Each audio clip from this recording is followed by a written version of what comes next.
Video में हम पढ़ने वाले हैं किससे रिलेटेड, थ्योरी ऑफ गैसेस।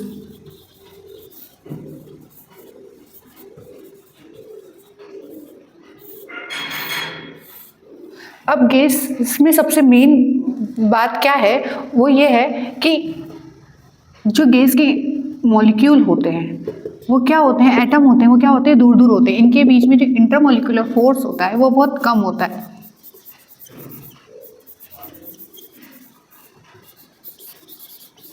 क्या होता है, बहुत कम होता है। तो इनकी जो शेप और वॉल्यूम होगी, जब हम इसके आधार पर, शेप और वॉल्यूम इसके आधार पर हम देखेंगे, both shape and volume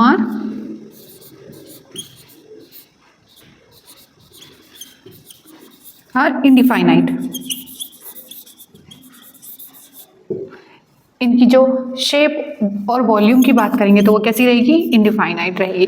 gas का ये सबसे मेन कैरेक्टर, गैस का जो रहता है इंटरमॉलिक्यूलर फोर्स जो होता है वो बहुत कम होता है, वेरी लेस होता है, जिसकी वजह से इनकी शेप और वॉल्यूम हमको क्या कैसे देखने को मिलती है, डिफाइनाइट, मतलब इनका कोई शेप और वॉल्यूम होता ही नहीं है। तो अब बात करते हैं जैसे सॉलिड में, सॉलिड में उसका शेप भी होता है, उसका वॉल्यूम भी होता है, लिक्विड में भी होता है, पर सबसे कम जो होता है वो होता है गैस में। अब हम इसके आगे चल के बात करेंगे जो नंबर के आधार पर, ट्राई एटॉमिक, डाई एटॉमिक, किसके अकॉर्डिंग देखेंगे हम, नंबर ऑफ मॉलिक्यूल के अकॉर्डिंग हम इस गैसेस को। अब हम बात करेंगे नंबर ऑफ मॉलिक्यूल्स के आधार पर टाइप्स ऑफ गैसेस की। अब हम स्टार्ट करेंगे सबसे पहले जो कि एक एटम से मिलकर बना होगा, तो वो होगा N atomic gas,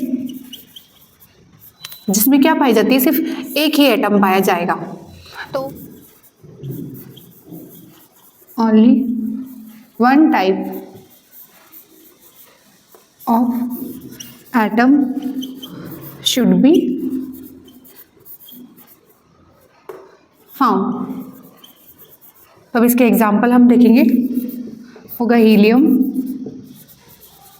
neon, argon. क्योंकि ये कैसी गैसेस होती हैं, ये होती है हमारी इनर्ट गैसेस और ये रिएक्टिव नहीं होती है। अब नेक्स्ट हम देखेंगे डायटोमिक गैसेस।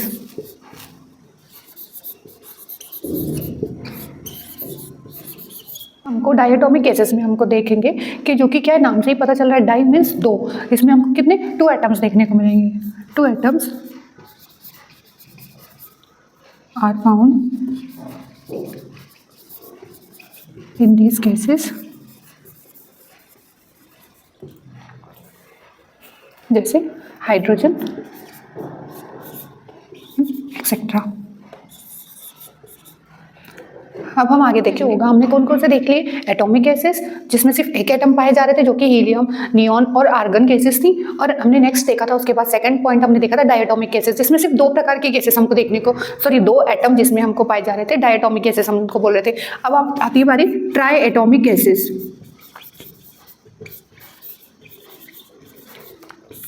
हमको नाम से ही पता चलता है, जो ट्राई एटॉमिक मतलब जो कि जिसमें क्या 3 तरह के हमको एटम देखने को मिलेंगे।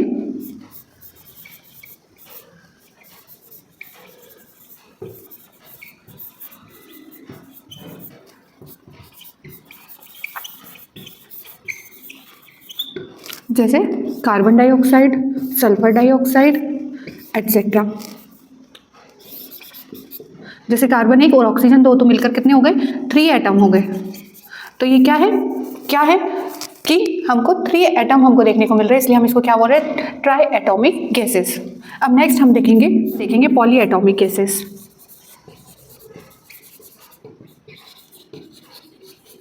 पॉली मतलब कई तरह के एटॉमिक हमको देखने को मिलेंगे, यदि 3 से ज़्यादा हमको देखने को मिलते हैं तो हम उसको बोलते हैं पॉली एटॉमिक गैसेस। अब इसमें क्या होगा, when more than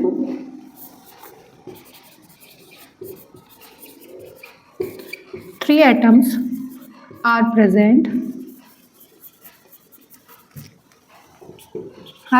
in molecule, in these cases।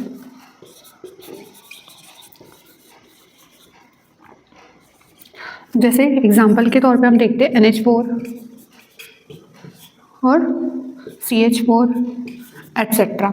तो ये तो बात हो गई कि नंबर के बेसिस पे हमने number of types of gases देखे, किसके आधार पर, नंबर ऑफ मॉलिक्यूल्स और एटम्स के आधार पर हमने मॉलिक्यूल्स उनको डिस्क्राइब किया। अब नेक्स्ट हम देखेंगे इससे रिलेटेड गैसेस से रिलेटेड लॉज दिए थे साइंटिस्ट के द्वारा। बात करेंगे चार्ल्स लॉ की, जो कि इन्होंने कहा था कि एक निश्चित दाब पर जो हमारा टेम्परेचर और वॉल्यूम रहेगा वो क्या रहेगा, एक दूसरे के प्रोपोर्शनेट रहेगा।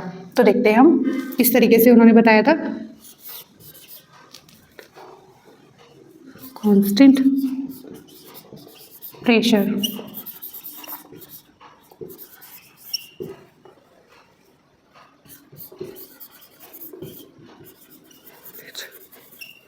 डायरेक्टली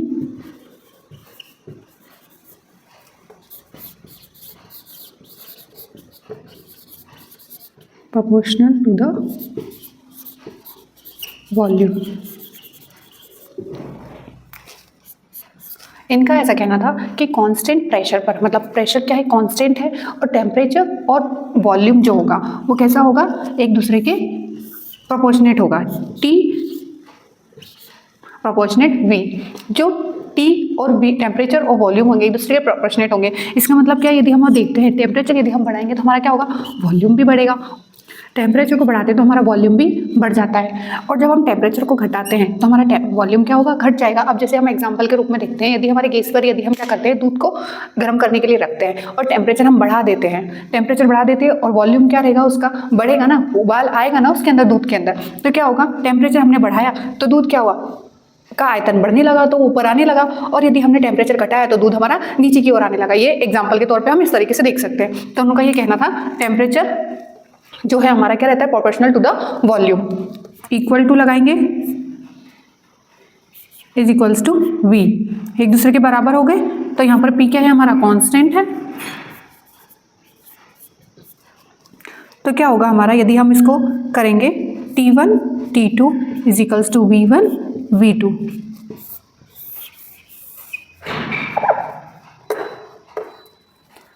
तो जो कि T क्या है हमारा टेम्परेचर को, V वॉल्यूम को, और P किसको, प्रेशर को बताता है। बॉल्स ने जो लॉ दिया था किसके संदर्भ में दिया था, वॉल्यूम से, गैस के वॉल्यूम से। तो उन्होंने कहा था at a constant temperature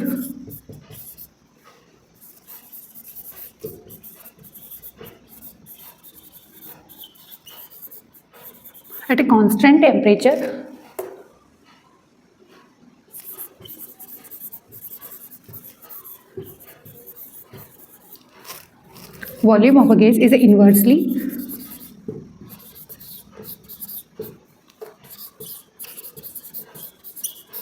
proportional to the pressure।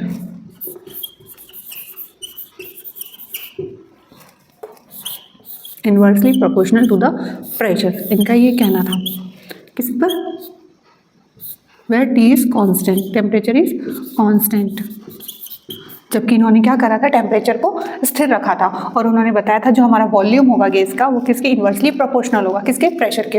अब हम इसको देखें अच्छे से, तो वॉल्यूम को जब हम बढ़ा रहे हैं तो हमारा प्रेशर घटेगा, और जब हमारा प्रेशर बढ़ेगा तो हमारा वॉल्यूम घटेगा। अब देखिए, अब इसको यदि हम एग्जाम्पल के रूप में, टेम्परेचर को क्या रखा था, स्थिर रखा था। मतलब टेम्परेचर आप चाहे बढ़ा के रखो पर उसको स्थिर रखना है, मतलब उससे कोई टेम्परेचर से हमें कोई छेड़खानी नहीं करनी है। तो क्या होगा, जब हमारा प्रेशर बढ़ रहा होगा तो हमारा आयतन क्या होगा, घटेगा। अब हमारे कुकर में दाल किस तरह से पक जाती है, वो इसी के आधार पर, वो लो जो उसमें जो लो काम करेगा वो इसी के आधार पर काम करेगा। कुकर में दाल किससे बढ़ रही है भैया, हम लोग सिम आंच पे क्या करते हैं, हम लोग दाल कुकर को चढ़ा देते हैं और उसके बाद क्या करते हैं, उसमें दाल किस तरीके से पकेगी, जब प्रेशर क्या होगा, यदि हमने कम लो पे रखा है तो हमारा प्रेशर क्या हुआ, बढ़ता चला जाएगा, उसमें से क्या होगा, आयतन उसका कम होगा, और आयतन कम होने पर क्या होगा, उसमें आंच ज़्यादा लगेगी, और आंच ज़्यादा लगने के कारण हमारी जो दाल होगी वो पक जाती है कुकर में। इस तरीके से ये वाला लो हमारा काम करता है। इसको आगे देखेंगे कि V1 P1 is equals to V2 P2 तरीके से हमारी ये इक्वेशन निकल कर आएगी। किस पे, टेम्परेचर जब हमारा क्या होगा, कांस्टेंट होगा। जो चार्ल्स थे उन्होंने किसको, प्रेशर को उन्होंने क्या करा था, कांस्टेंट रखा था, पर बॉल्स ने किसको कांस्टेंट रखा था, टेम्परेचर को। अब हम नेक्स्ट हम देखेंगे इंसेक्ट्स लो। अब गेल-लेसैग ने क्या बताया था, उन्होंने, उनका ऐसा कहना था एट ए कांस्टेंट वॉल्यूम उन्होंने क्या किया, वॉल्यूम को कांस्टेंट रखा और उन्होंने बताया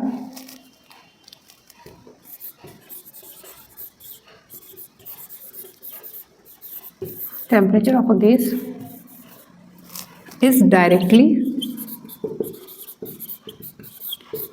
proportional to the pressure। उन्होंने कांस्टेंट रखा, किसको रखा, वॉल्यूम को। जब हम वॉल्यूम को कांस्टेंट रख रहे हैं तो जो हमारा टेम्परेचर होगा डायरेक्टली प्रोपोर्शनल होगा किसके, प्रेशर के। ऐसा था गैलुसेक का ये कहना था। जो टेम्परेचर होगा बढ़ाने पर हमारा प्रेशर भी बढ़ेगा और हमारा टेम्परेचर घटाने पर प्रेशर भी घटेगा, जो कि क्या होगा, सीधा सीधा किससे होगा, प्रेशर और टेम्परेचर के दोनों बराबरी से चलेंगे। तो हम ये बोल सकते हैं temperature T1 is equals to T2, P1 is equals to P2, जो कि क्या है यहाँ पे V कांस्टेंट है हमारा वॉल्यूम। अब यदि हम इसको एग्जांपल के रूप में देखें तो एग्जांपल इसका क्या सेट होता है, जैसे जैसे हम टेम्परेचर बढ़ाते जाते हैं हमारा प्रेशर भी क्या होगा, बढ़ता चला जाएगा। हमने इस वीडियो में बात करी Charles law, Boyle's law and Gay-Lussac's law. अब हम देखेंगे आइडियल गैस क्या होती है। आइडियल गैस को भी लेकर के इसमें थ्योरी दी गई है। अब हम देखेंगे एक्चुअल में आइडियल गैस क्या होती है। हम बात करेंगे आइडियल गैस की। आइडियल गैस, जो कि नाम में ही पता चल रहा है आइडियल। आइडियल क्या है, हिंदी में देखें तो आदर्श। आदर्श गैस हम किसे मानेंगे, जो कि चार्ल्स लॉ, बॉयल्स लॉ और गैलुसेक लॉ का क्या करती हो, फॉलो करती हो, लॉ को फॉलो करती हो। पर एक्चुअल में ऐसी कोई गैस एक्सर्ट ही नहीं होती है ना। तो आइडियल गैस उसको कहा गया जो कि क्या करती हो, वेसल्स के ऊपर, दीवारों के ऊपर क्या नहीं करती हो, प्रेशर ना डालती हो, उनको क्या कहेंगे हम, आइडियल गैस कहेंगे। पर ऐसा तो हो नहीं सकता कि वो प्रेशर नहीं लगाए। A gas which does not exert any pressure or force on the walls, जो वो गैस जो कि क्या ना करती हो, प्रेशर ना डालती हो, कोई फोर्स ना लगाती हो, किसके ऊपर, वॉल्स के ऊपर। वॉल्स से जिसमें गैस भरी होगी उससे रिलेटेड होगा। जैसे कि यदि इसमें गैस है ना, तो वो क्या करती है, दीवारों पर क्या करती है, फोर्स, प्रेशर ना लगाए, तो वो क्या होगी, हमारी आइडियल गैस होगी। Of a vessels is called an ideal gas. पर एक्चुअल में ऐसी कोई गैस एग्जिस्ट ही नहीं होती है। No such gas, no gas is an ideal gas.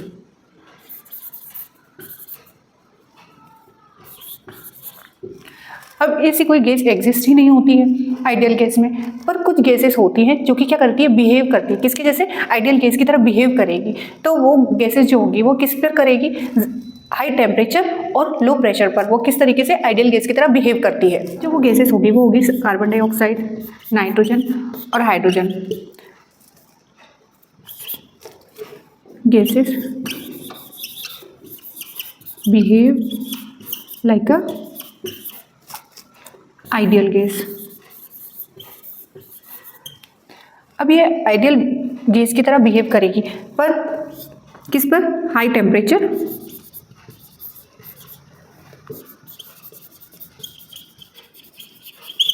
And low pressure. Actual में आइडियल गैस उसको माना गया है जो कि क्या करे, जिस बर्तन में वो भरी हुई हो वो दीवारों पर क्या ना लगाए, प्रेशर ना लगाए, तो उसको हम क्या बोलेंगे, आइडियल गैस बोलेंगे। और चार्ल्स लॉ, बॉयल्स लॉ का क्या करती हो, लॉ फॉलो करती हो। पर ऐसी कोई गैसेस तीनों के तीनों क्या करेंगे, तीनों के तीनों लॉ को फॉलो नहीं कर सकती। तो वो कुछ पर उनको क्या कहा गया, आइडियल गैस कहा गया। पर जो आइडियल गैस एक्चुअल में एग्जिस्ट ही नहीं करती। लेकिन कुछ गैसेस ऐसी होती हैं जो कि क्या करती हैं, आइडियल गैस की तरह बिहेव करती हैं। अब वो कौन कौन सी, कार्बन डाइऑक्साइड, नाइट्रोजन और हाइड्रोजन। वो एक शर्त पे करेगी, जब उसका टेम्परेचर हाई हो और प्रेशर क्या हो, लो हो।